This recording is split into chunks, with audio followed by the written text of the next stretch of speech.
There's been a lot of ululation and a lot of intricate moves in the party ODM. I am asking the party ODM. I know the party leader has called for central committee meeting on Wednesday. I'm aware. I'm asking of them. Central committee cannot be more powerful than NEC, according to the constitution. What I want them to do, let them call for a national election. Let them call a national delegate conference. I, as Elisha, I am sure I will be the deputy party leader of ODM as Raila moves out. And I want to ask my competitors, this is about persuasion. Let us use the art of persuasion to persuade delegates to vote for you. There's no war.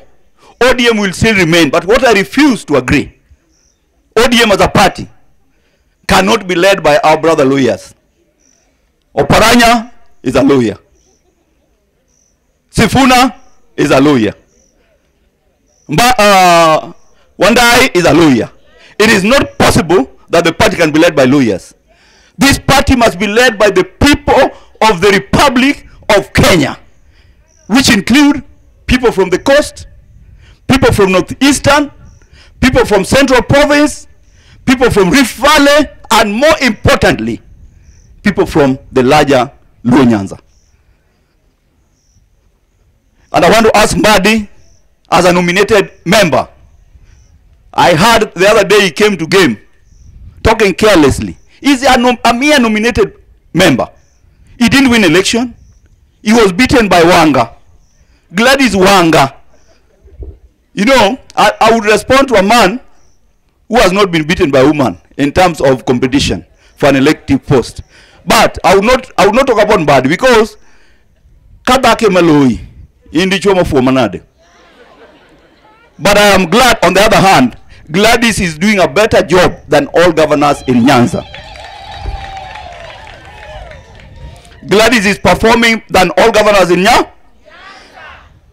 These people you see here went through the same journey you are undergoing now. And as you are seated here, there may be challenges you have at home. They could be that perhaps the parents are struggling with fees. Perhaps even enough food is not available at home for you to be able to live a decent life. But if you are determined and you stay focused on your education, you will succeed. So the ladies who are here, the young girls who are here, please stay focused. Do not be distracted by earthly things and the allure of adolescence to be able to mess your future.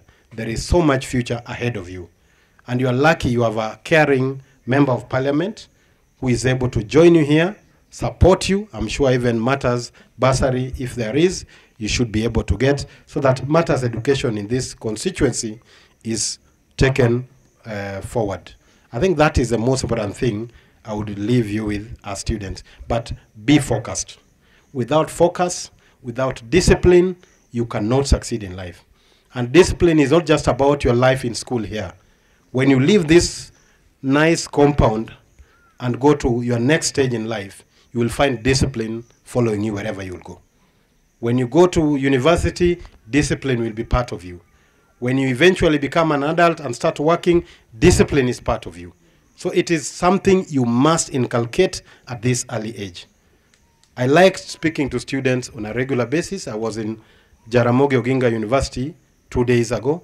Again, just encouraging students of business studies, because that is my area of expertise, to be focused in their career journeys so that these parents are able to benefit and appreciate that they took you to school.